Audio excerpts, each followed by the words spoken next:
शिक्षक साथियों नमस्कार। निष्ठा प्रशिक्षण 2.0 मॉड्यूल 12 खिलौना आधारित शिक्षा शास्त्र पर इसका प्रश्नोत्तरी देखते हैं, जिसमें तीनों अटेम्प्ट में पूछे गए अलग अलग प्रश्नों का सुपर संग्रह है, जिसमें हर बार आपका स्कोर 20 में से 20 रहेगा। तो चलिए प्रश्नोत्तर शुरू करते हैं।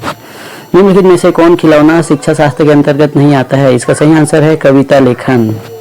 अगला प्रश्न है, गुड़िया और जानवरों के भरवा स्टफन खिलौनों का उपयोग शिक्षण और खिलौने के लिए किया जा सकता है। इसका सही आंसर है सभी विषय। अगला प्रश्न है, खिलौना शिक्षा शास्त्र एक शिक्षण अधिगम उपागम अप्रोच है जो निम्नलिखित पर आधारित है। इसका सही आंसर है खिलौनों और खेलों के माध्यम से सीखना। अगला प्रश्न है, शिक्षण अधिगम की प्रक्रिया में देसी खिलौनों और खेलों को शामिल करने से विद्यार्थियों को उनकी सांस्कृतिक जड़ों से जुड़ने में मदद मिल सकती है। इसका सही आंसर है हाँ, हमेशा। अगला प्रश्न है, खिलौना शिक्षा शास्त्र को एकीकृत करने से विद्यार्थियों को सीखने की प्रक्रिया में क्या लाभ होता है? इसका सही आंसर है नए कौशलों को पहचानने में मदद करता है। अगला प्रश्न है, खिलौना शिक्षा शास्त्र के अंतर्गत निम्नलिखित में से क्या नहीं किया जा सकता? इसका सही आंसर है खिलौने केवल शिक्षक ही बनाएंगे। अगला प्रश्न है, खिलौना शिक्षा शास्त्र शिक्षार्थियों की वृद्धि और विकास में किस प्रकार सहायता करता है? इसका सही आंसर है यह एक सांस संज्ञानात्मक साइकोमोटर और भावनात्मक पक्ष डोमेन विकसित करने में मदद करता है।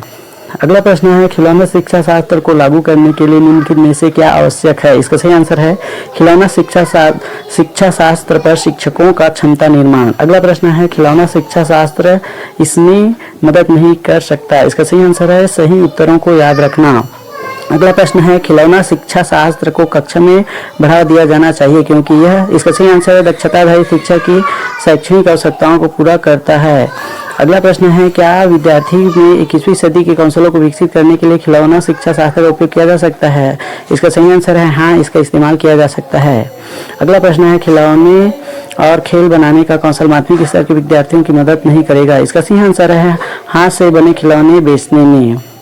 अगला प्रश्न है, निम्नलिखित में से कौन स्कूल में खिलौना शिक्षा शास्त्र को बढ़ावा देने में मदद नहीं करता? इसका सही आंसर है चाक और बात विधि का प्रयोग करना। अगला प्रश्न है, माध्यमिक स्तर के शिक्षार्थियों में सांस्कृतिक समझ और सांस्कृतिक अभिव्यक्ति को विकसित करने में देसी खिलौनों और खेल एवं एक प्रमुख भूमिका निभा सकते हैं। इसका सही आंसर है हाँ, हमेशा। अगला प्रश्न है, खिलौना शिक्षा शास्त्र का उपयोग किसके द्वारा किया जा सकता है? इसका सही आंसर है प्रत्येक शिक्षक। प्राचीन काल में खिलौने बनाने के लिए निम्नलिखित में से किस सामग्री का उपयोग किया जाता था? इसका सही आंसर है लकड़ी। अगला प्रश्न है, खिलौना शिक्षा शास्त्र का प्रयोग बढ़ावा नहीं देता है। इसका सही आंसर है सामग्री का सटीक संस्मरण। अगला प्रश्न है, निम्नलिखित में से कौन सा पारंपरिक खिलौना श्रेणी के अंतर्गत नहीं आता है? इसका सही आंसर है ड्रोन। अगला प्रश्न है, निम्नलिखित में से कौन सा एक पारंपरिक भारतीय खिलौना है? इसका सही आंसर है जादू कार्ड। अगला प्रश्न है, निम्नलिखित में से कौन सा पारंपरिक भारतीय खिलौने और खेल के बारे में असत्य है? इसका सही आंसर है खिलौने वैज्ञानिकों ने ही बनाए हैं। अगला प्रश्न है, खिलौना एक त्रिआयामी मूर्ति वस्तु प्राकृतिक या मानव निर्मित हो सकता है जो एक बच्चे को रचनात्मक खेल में संलग्न कर सकता है। इसका सही आंसर है हाँ, हमेशा। अगला प्रश्न है, खिलौना शिक्षा शास्त्र क्या सीखने और सिखाने में प्रभावी हो सकता है? इसका सही आंसर है सभी विषय। अगला प्रश्न है, खिलौने और खेल सीखने की प्रक्रिया के अभिन्न अंग के रूप में निश्चित रूप से प्रत्येक शिक्षार्थी के संज्ञानात्मक मनोप्रेरणा और भावनात्मक विकास की प्रक्रिया को श्रृंगारी और गति प्रदान करेंगे। इसका सही आंसर है हाँ, हमेशा।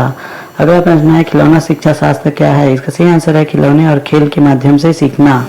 अगला प्रश्न है, खिलौना शिक्षा शास्त्र एक अंतर विषय दृष्टिकोण को बढ़ावा देता है। इसका सही आंसर है हाँ, यह हमेशा करता है। अगला प्रश्न है, निम्नलिखित में से कौन एक स्वदेशी खिलौना खेल नहीं है? इसका सही आंसर है डिजिटल मेज पहेलियां। अगला प्रश्न है, खिलौना शिक्षा शास्त्र में खिलौना को कहा गया है? इसका सही आंसर है शैक्षणिक उपकरण। अगला प्रश्न है, निम्नलिखित में से कौन सी विधि खिलौना शिक्षा शास्त्र में उपयुक्त नहीं है? इसका सही आंसर है परीक्षा में बेहतर करने के लिए पाठ्य पुस्तक की सामग्री को याद रखना। अगला प्रश्न है, कक्षा में बनाए और उपयोग किए जाने वाले खिलौनों के संभावित उपयोग क्या है? इसका सही आंसर है आसान पहुंच और भविष्य के उपयोग के लिए एक खिलौना बैंक बनाएं। अगला प्रश्न है, खिलौनों के साथ संलग्न होने के दौरान शिक्षार्थी निम्नलिखित प्रक्रियाओं से नहीं गुजरता। इसका सही आंसर है रटना।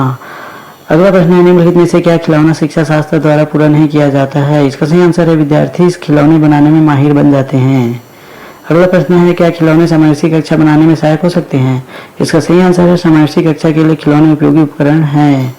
अगला प्रश्न है, निम्नलिखित में से किसका उपयोग खिलौनों के रूप में नहीं किया जा सकता है? इसका सही आंसर है, पुस्तकें। अगला प्रश्न है, निम्नलिखित कौशल को विकसित करने में खिलौनों और खेलों का उपयोग एक उपयुक्त उपकरण नहीं है? इसका सही आंसर है, पठन। अगला प्रश्न है, क्या खिलौना शिक्षा शास्त्र केवल पारंपरिक खिलौनों के प्रदर्शन को बढ़ावा देता है? इसका सही आंसर है, यह सभी प्रकार के खिलौनों को बढ़ावा देता है।